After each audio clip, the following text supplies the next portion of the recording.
नाज़रीन ग्रामी, क्या एक इंसान खुद को हनूद कर सकता है? ये बात सुनने में नामुमकिन मालूम होती है, मगर कदीम जापानी बुद्धा अपने खुदाओं से मिलने के लिए खुद को जिंदा हनूद किया करते थे। हनूद होने का ये अमल कैसे अंजाम दिया जाता था और इसमें कितनी तकालीफ का सामना करना पड़ता था, आज हम इसकी तफसील आपसे शेयर करेंगे, जबकि आपको हाल ही में दरियाफ्त होने वाली पुरअसरार ममीज के बारे में भी बताएंगे, जिन्होंने माहिरीन को भी चकरा कर रख दिया है। लिहाजा आपसे गुजारिश है कि इस कीमती वीडियो को आखिर तक जरूर देखिएगा।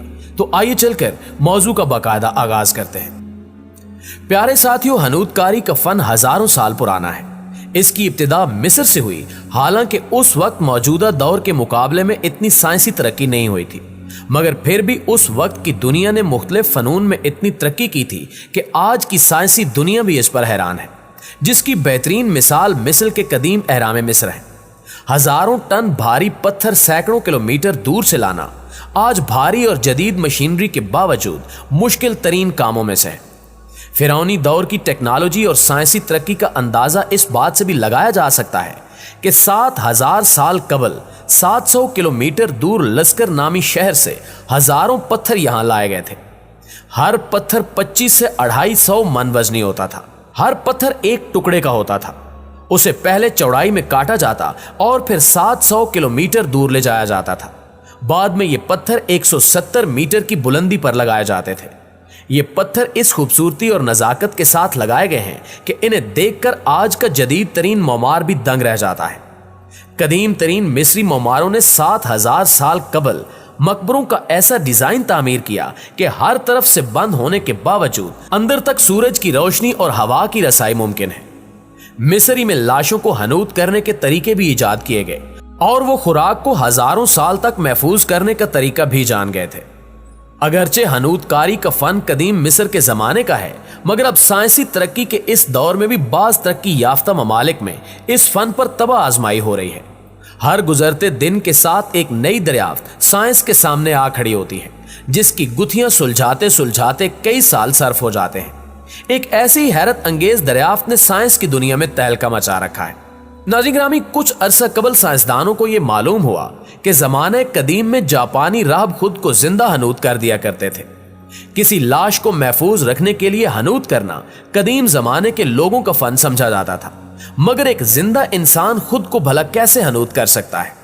इसका जवाब तलाश करने के लिए जब साइंसदानों ने तहकीक की राह इख्तियार की, तो ऐसे होशरुबा इंकिशाफात सामने आए कि जिन्हें सुनकर इंसान की रूह तक लरज उठे। दरअसल कदीम जापानी कौम का मजहब बुद्ध मत था और बुद्धा को पूजना इनकी इबादत थी। वो ये ख्याल करते थे कि बुद्धा का अपने खुदा से राबता होता है, इसलिए बेशतर राह बुद्धा बनने की कोशिश करते। इस कोशिश में इन्हें खुद को हनूद करके ये साबित करना होता था कि इनका खुदा इनसे राजी है। खुद को हनूद करने का ये अमल 6 से 10 साल पर मुश्तमिल होता और इसके 3 मराहिल तय किए जाते थे। पहले मरहले में फाका कशी से जिस्म में चर्बी की मिकदार को कम किया जाता और फिर दरख्तों की छाल और जहरीली जड़ें खाकर जिस्म में मौजूद गलने सड़ने में मदद देने वाले बैक्टीरियाज को खत्म किया जाता था। और जब राहब जिस्मानी कमजोरी के सबब मरने के करीब पहुंचता तो उसे मराकबे के अंदाज में बिठाकर जमीन में जिंदा दफन कर दिया जाता था। अलबत्ता एक हवा की नाली और एक घंटी कब्र में लगा दी जाती थी ताकि राहब सांस लेता रहे और बैनूनी दुनिया से राब्ते के लिए घंटी का इस्तेमाल कर सके। जेरे जमीन गड़े के अंदर राहब जब तक जिंदा रहता, वक्फे वक्फे से घंटी बजाता। जब घंटी की आवाज आना बंद हो जाती तो कुछ दिन इंतजार के बाद उस गड़े को खोला जाता था। अगर मरने वाले राहब की लाश हनूद होती तो उसे बुद्धा का दर्जा दे दिया जाता, बसूरत दीगर आम मैयत की तरह जमीन में गाड़ दिया जाता था। अब तक ऐसी 24 हनूद शुदा लाशें दरियाफ्त हुई हैं, जिनके बारे में यह ख्याल किया जाता है कि इन अफराद ने बजाते खुद अपने आप को हनूद किया।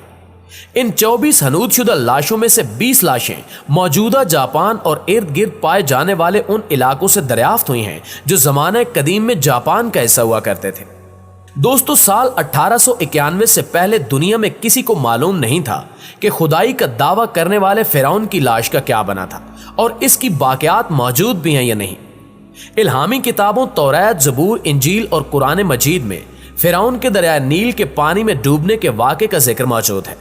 इसके बाद उसका क्या हुआ, इस बारे में तौरात और इंजील खामोश हैं, मगर कुरान पाक में फिरौन के अंजाम के बारे में बहुत ही अजीब बात कही गई है जिसकी किसी को समझ नहीं थी। सूरह यूनुस में फिरौन के मरने के बाद उसका अंजाम कुछ इस तरह बयान किया गया कि हम तेरे बदन को समंदर से निकाल कर महफूज कर लेंगे ताकि बाद में आने वालों के लिए इबरत का निशान बन जावे।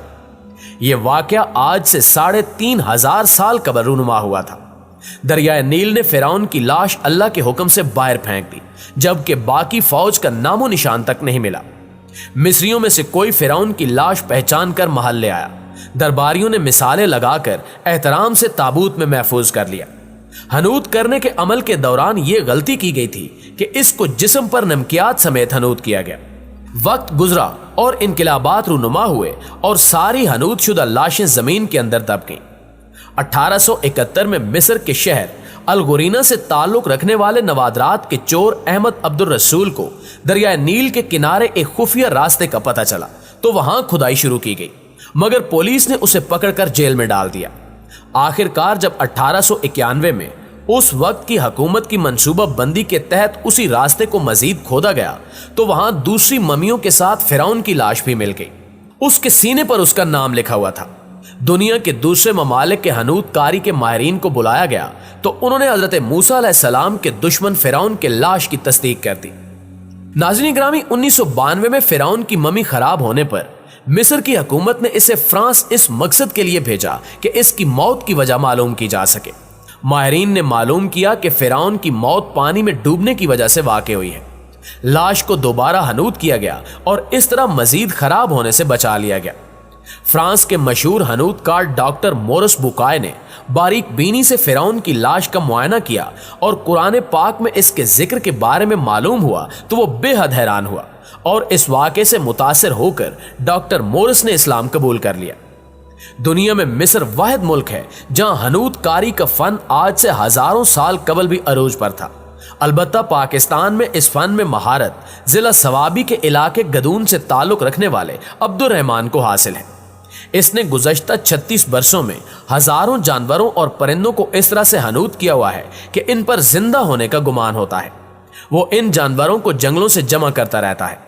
अब्दुल रहमान का कहना है कि अगर बरवक्त किसी मुर्दा जानवर या परिंदे को हमारे पास लाया जाए तो उसे हनूत करने में आसानी होती है, वरना वक्त गुजरने पर परिंदे का गोश्त गलना सड़ना शुरू हो जाता है और हनूतकारी मुमकिन नहीं रहती। अलबत्ता अगर ऐसे मुर्दा जानवरों या परिंदों को फ्रीजर में रखा जाए तो खराब होने से बचाया जा सकता है। इसके मुताबिक हनूत करने के अमल के लिए मुख्तलिफ केमिकल इस्तेमाल किए जाते हैं जिनका तवाजुन बरकरार रखना असल महारत होता है। अब्दुल रहमान का मजीद कहना है कि इस फन को सीखने के लिए पाकिस्तान में कोई इदारा मौजूद नहीं। वो कहता है कि बचपन से मुझे जानवरों और परिंदों को पालने का शौक था और ये फन मैंने अपने मामू से सीखा है। इसका वालिद अंग्रेजों के दौर में लाहौर के चिड़िया घर में मुलाजिम था। अब्दुल रहमान के हाथों हनूत शुदा परिंदे और जानवर वाइल्ड लाइफ के अजायब घर में इस मकसद के लिए रखे गए हैं कि स्कूल के बच्चे सयाह और इस फन पर तहकीक करने वाले इससे इस्तेफादा कर सकें। जरूरत इस बात की है कि इस फन को तरवीज देने के लिए बाकायदा एक इदारा बनाया जाए ताकि इस फन में दिलचस्पी रखने वालों की सही मानों में तरबियत हो सके। जी तो मुआज़िज़ दोस्तों, ये थी हमारी आज की वीडियो। अगर आप दोस्त इस वीडियो के हवाले से अपनी कोई राय देना चाहते हैं तो कमेंट बॉक्स में हमारे साथ शेयर जरूर कीजिएगा। इंशाल्लाह आपसे मुलाकात होती है अगली वीडियो में। तब तक अपना ढेर सारा ख्याल रखिए। अल्लाह निगहबान।